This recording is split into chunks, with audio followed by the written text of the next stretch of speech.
હે ગાઈસ, જય માતાજી, જય દ્વારકાધીશ. તો સ્વાગત છે તમારા બધાનું મારા એક નવા મિની વ્લોગમાં. તો અમે બધા અત્યારે છે ને ફાર્મ હાઉસમાં આવ્યા છીએ. તો તમે આગળ જોતા રહેજો અમે કોણ કોણ આવ્યા છીએ. અને અત્યારે હું છું ગોંડલ મારા મામાના ઘરે. તો આગળ વિડીયોમાં કન્ટિન્યુ જોડાયા રહેજો. મારો ભાઈ છે, પછી મારા મમ્મી પણ છે, અને સાથે સાથે જો મારી માસીની છોકરી પણ છે હાલની, તમે જોઈ શકો છો. આ છે એમના મમ્મી એટલે કે મારા માસી, અને મારી બેન છે, અને આ છે મારી માસીની છોકરી માહી. આ જો અમારી બેબી ગર્લ છે.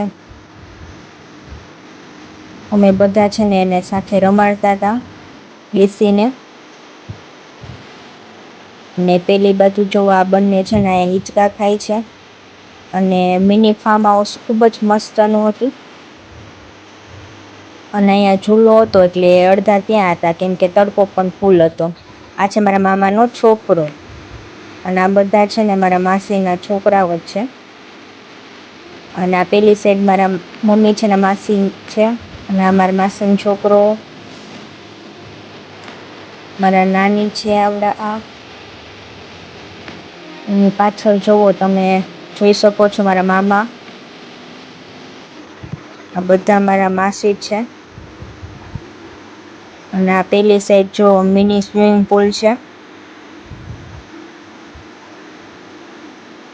ખૂબ જ મસ્ત ફાર્મ હાઉસ હતું, અને તડકો એવો હતો એટલે ઠંડુ તો કાંઈક પીવું જ પડે એટલે બધા જો પેપ્સી જ પીવા માંડ્યા છે.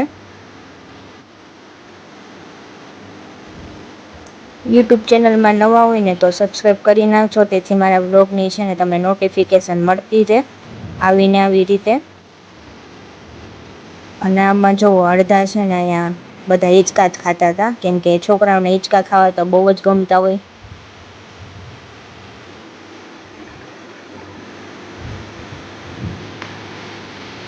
સાથે સાથે બગીચો પણ હતો.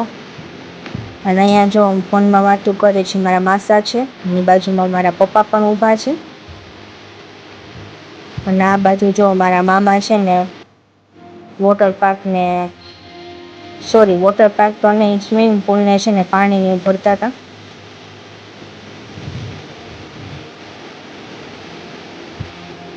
આવીને આવી રીતે છે ને તમે મને સપોર્ટ કરતા રહેજો. જો સ્વિમિંગ પુલ છે ને થોડોક ભરાઈ ગયો છે એટલે છોકરાઓ એની જ વાટે હતા. જેવો અડધો ભરાણો એવો બધા જો વારા ફરતી વારા નાવા જ વયા ગયા છે. અને અડધા હજી વિચારતા હતા કે કઈએ નાવા જાવું. હજી તો બધા નાના નાના જ નાવા ગયા છે. અને પેલી સાઈડ જો આ મિની સ્વિમિંગ પુલ હતો જેમાં નાના છોકરાઓ જ નાવાના હતા, અને પેલી સાઈડ મોટો સ્વિમિંગ પુલ હતો. એટલે બંને સ્વિમિંગ પુલમાં છે ને અડધા બધા નાહતા હતા.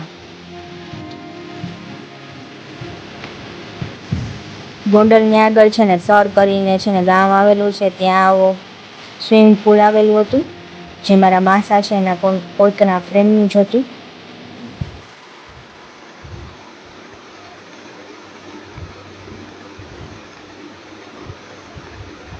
અને જો ફાઇનલી આપણે પણ આવી ગયા છીએ, અને પાણીમાં જો નીચે જાય જ છે. હજી તો નીચે પહોંચ્યા ત્યાં ભેગા તો આપણને જો બધા પાણીથી છે ને ઉડાડવા જ મળ્યા છે, કેમ કે આપણે ત્યારના બ્લોગ જ શૂટિંગ કરતા હતા, અને આપણે પણ થોડાક બ્લોગમાં આવી ગયા છીએ. જો નાનાથી મોટા લઈને બધા જ લોકો નાવા આવી ગયા છે.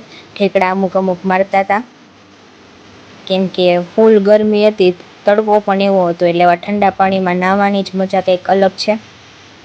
એટલે બહુ જ મજા આવતી હતી. વેકેશન હોય એટલે એન્જોય કરવા તો ક્યાંક તો જવું જ પડે, બાકી વેકેશન ન કહેવાય. તો જો આ બંને છે ને અહીંયા ફાંકી ચોરતા હતા, કેમ કે જેને ફાંકીની લત હોય એને તો ફાંકી ખાવી જ પડે. અને પેલી સાઈડ બધા નાહતા હતા.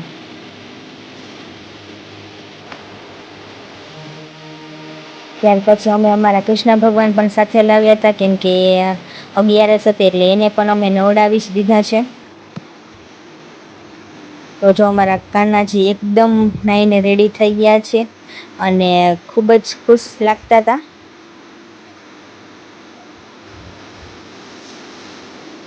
જો મેં થોડીક વાર છે ને બધા લોકોએ મસ્તી પણ કરી એટલી. અમારા પપ્પા છે, આ છે મારા મમ્મી,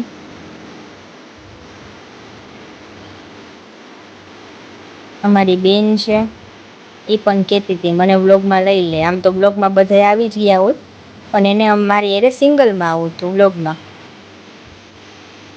તો જો ફાઇનલી અમે બધાએ છે ને નાઈને થાકી ગયા હતા, એટલે બધા જો જમવા બેસી ગયા હતા. જમવામાં તો બટેટાનું શાક, થેપલા, કેરી અને એવું બધું હતું. છાશ પણ હતી. તો જો અત્યારે બધા ભૂખા થયા છે. પહેલાં અમે જમી લીધું, પછી પાછા અમે નાહવા પણ ગયા હતા, એટલે એ બ્લોગ મેં નથી લીધો. જમવાની પણ ખૂબ જ મજા આવતી હતી, બધા એક સાથે હોય એટલે. તો મારો બ્લોગ ગમ્યો હોય તો લાઇક, શેર, કમેન્ટ કરવાનું ભૂલતા નહીં. Thank you, bye bye.